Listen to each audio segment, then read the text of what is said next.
예, 5월 27일 모닝 브리핑 시작하겠습니다. 지난 주말 나스닥 시장 사상 최고치 경신을 했습니다. 그리고 10년물 국채 금리가 하락하고 2년물 금리는 뭐 이렇게 내려가지는 않았는데 어쨌든 이제 금리가 조금 진정이 됐다라는 점은 이제 긍정적이고, 특히 MSCI 한국 지수가 계속 하락했었거든요. 하락했는데 7거래일 만에 상승하면서 일단 외국인 투자자들이 오늘 정도는 뭐 우리 증시가 상승 출발할 수 있겠다, 이런 어떤 분위기를 좀 만들어줬습니다. 뭐 지난주 우리 증시에서는 하이닉스, 화장품, 일부 엔터주 정도가 이제 강세를 보였는데, 오늘 장에서는 지수도 중요하지만 상승 종목 수가 좀 늘어나는지, 이것도 되게 중요하거든요. 그래서 오늘 이런 것들 중심으로 좀 내용을 살펴보도록 하겠습니다. 우선 그 미증시 나스닥 사상 최고치 경신했는데, 특이한 건 뭐냐면 빅테크 내에서 사상 최고치 경신한 거는 엔비디아밖에 없어요. 뭐 애플, 아마존, 뭐 마이크로소프트 등등의 종목군들은 사상 최고치보다 낮은 상태에 되어 있거든요. 그래서 한마디로 그냥 엔비디아가 지수 멱살 잡아 올린 거다, 이렇게 이제 볼 수 있겠죠. 근데 어쨌든 나스닥 시장이 최고치 경신했다라는 거는 우리 증시가 좀 반응할 수 있는 그런 재료고, 또 한 가지는 그동안에 뭐 미국의 FOMC 의사로 공개되고 그다음에 일부 지표 나오면서 시장에서 좀 걱정을 했다가, 미시간대 소비자 심리 지수가 예상 못했던 거 예비치보다 더 낮게, 예비치보다는 좀 높긴 하지만 어쨌든 지난달보다 뚝 떨어졌고, 그다음에 기대 인플레이션이 지난달보다 올라가긴 했지만 예비치보다는 조금 낮게 나왔거든요. 그러니까 지금 상황 봐서는 연초에 월초에 생각했던 것보다는, 또 통계 냈을 때보다는 인플레이션에 대한 우려가 살짝 약해졌다. 그러니까 이거에 대한 어떤 것도 다행이죠. 그러니까 시장에서는 물가에 대한, 그 인플레이션에 대한 부담을 조금 덜어냈고, 나스닥은 올라갔고, 이런 것들은 이제 우리 증시가 역시 또 반응할 수 있는 그런 재료가 됩니다. 다만 이제 여전히 금리의 절대적인 수준이 높거든요. 그러니까 10년물 금리는 빠졌지만 2년물 금리라든가 전체적인 금리 수준 자체는 상당히 부담스러운 상황이 되어 있고, 그리고 이제 주요 그 IB들이 첫 금리 인하 시점을 늦췄어요. 그러니까 지금 가장 많이 몰려 있는 데가 9월. 그러니까 이제 원래 7월 쪽에 좀 만만치 않게 포진이 되어 있다가 9월로 대거 다 밀어버렸거든요. 그래서 뭐 금리가 쉽게 떨어지지 않겠다, 이거는 이제 시장이 올라간다 하더라도 반등폭을 좀 제한하는 그런 요인이 되죠. 근데 다만 기대감이 너무 차이 낮아져 버리면 작은 어떤 변화에도 또 기대가 다시 또 확 살아날 수 있긴 하거든요. 근데 어쨌든 지금 지난주 기준으로 보면 금리에 대한 부담이 살짝 내려갔다라는 거는 그나마 좀 다행스러운 대목, 이렇게 볼 수 있겠습니다. 그리고 이제 중요한 건 한국 관련 지표가 보시면 계속 내려가고 있었거든요.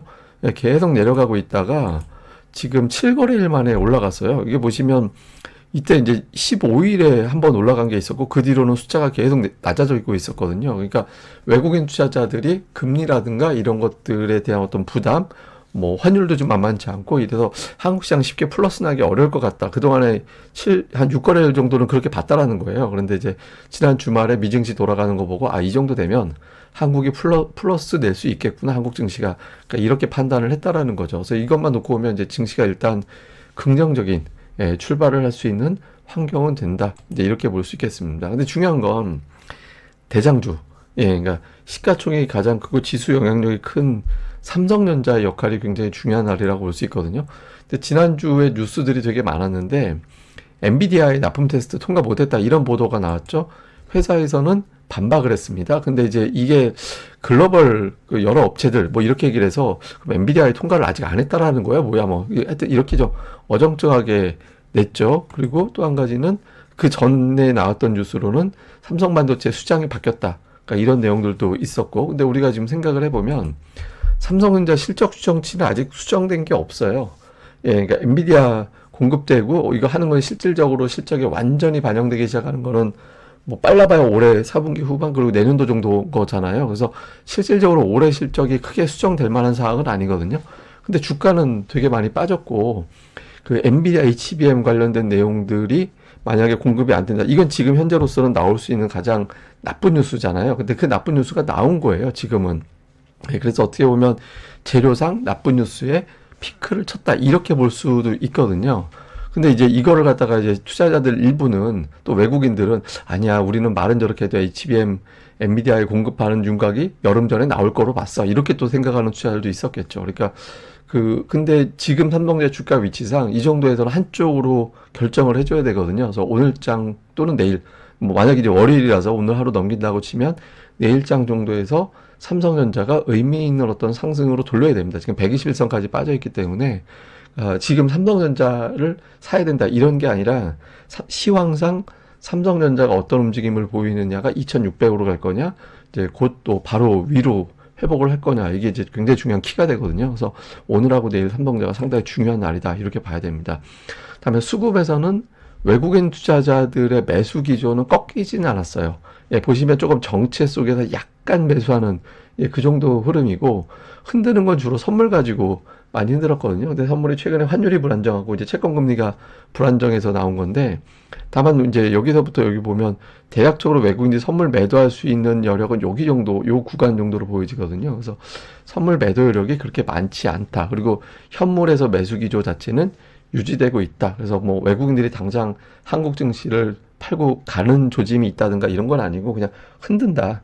예, 흔드는 것까지만 나오고 있고 아직 이제 이탈한 할 조짐이 없다라는 건 다행이죠. 그래서 뭐 이래저래 보면 오늘 대형주들 뭐 삼성전자뿐만 아니라 뭐 하이닉스, 자동차, 뭐 2차 전지를 비롯해서 대형주들 쪽에 좀 변화가 생기는지, 특히 오늘과 내일 이게 이제 상당히 중요한 관전 포인트가 될 것 같습니다.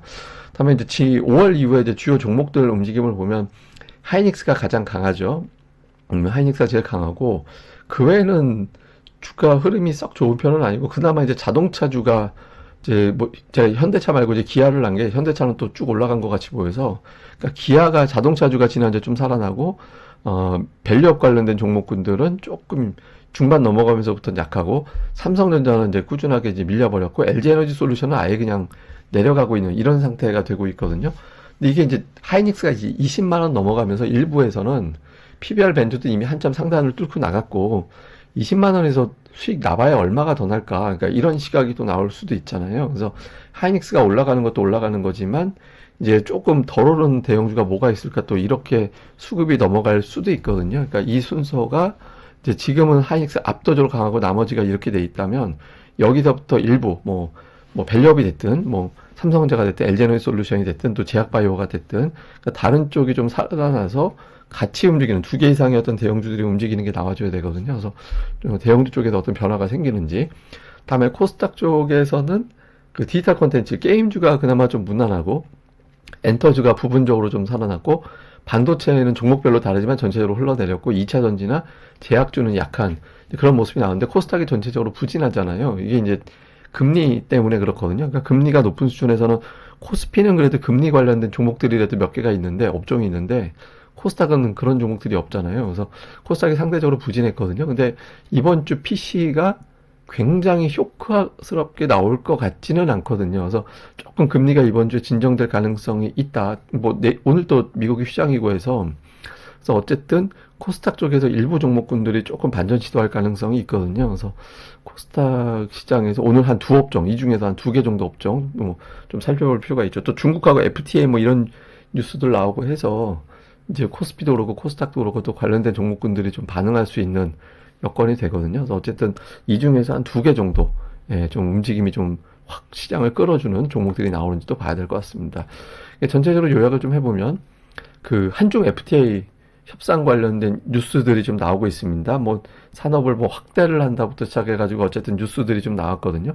이거 관련해서 시장 어떤 업종에 좀 변화가 생기는지, 이거 이제 좀 나름대로는 좀 의미가 있는 뉴스가 될 수도 있어서 이게 좀 반응이 나오는지 좀 볼 필요가 있고, 국채금리가 아직은 좀 높아서 연속적으로 쭉쭉 올라가기는 쉽진 않고 이제 쉬운 상황은 아니죠. 그러니까 이번 주 PC가 중요한데 그건 뭐 그때 가서 얘기 계속 할 거니까 그때 가서 보면 되는 거고, 어쨌든 금리 수준이 높기 때문에 전반적으로 확 올라간다라기보다는 그러니까 지금 ADR 수준으로 볼 때 몇몇 개 정도가 좀 살아날 수 있는, 예, 그 정도로 우리가 보면 되거든요. 근데 이제 코스피에서는 그 살아나는 거에 삼성전자가 껴있어야 되는 거고, 코스닥에서는 아까 이제 업종별로 쭉 나열해야 되는데 그 중에 2개 정도, 예, 그 2개 정도가 좀 나와서 금리를 이제는 조금 덜 걱정해, 이런 신호를 좀 주는 게 중요하거든요. 그래서 오늘 그런 흐름이 나오는지, 그리고 무엇보다 저는 이번 주 제일 중요한 종목을 봐라 그러면 삼성전자, 왜냐면 올해 한 번도 깨진 적이 없는 121선까지 와 있기 때문에, 그리고 지난주에 나올 수 있는 현재로서는 가장 못된 뉴스가 나온 거였거든요. 그래서 그게 이제 역으로 좀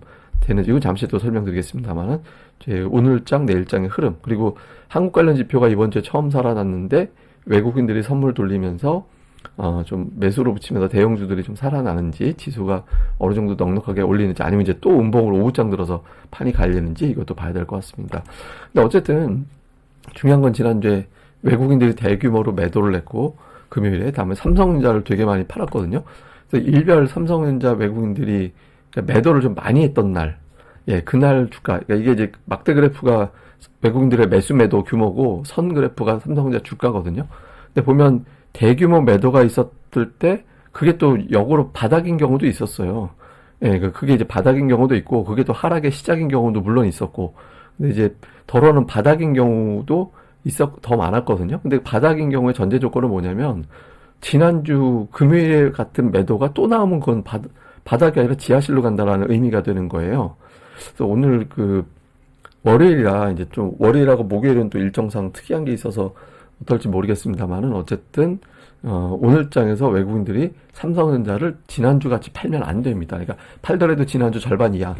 웬만하면 매수로 바뀌어주던가. 그러니까 이런 구도가 나와줘야 코스피가 의심을 덜하고 이제 반등할 수 있는 여건이 생기는 거고, 121선 깨버리면 올해 깨진 적 없는 선이 깨졌네? 이렇게 돼버리면 시간이 걸릴 수도 또 있게 되는 경우가 생길 수 있거든요. 그래서 오늘 시황상 이번 주에 상당히 중요한 고비가 될 것 같다. 그래서 오늘과 내일 중요한 포인트로 이거를 좀 보시면 될 것 같습니다.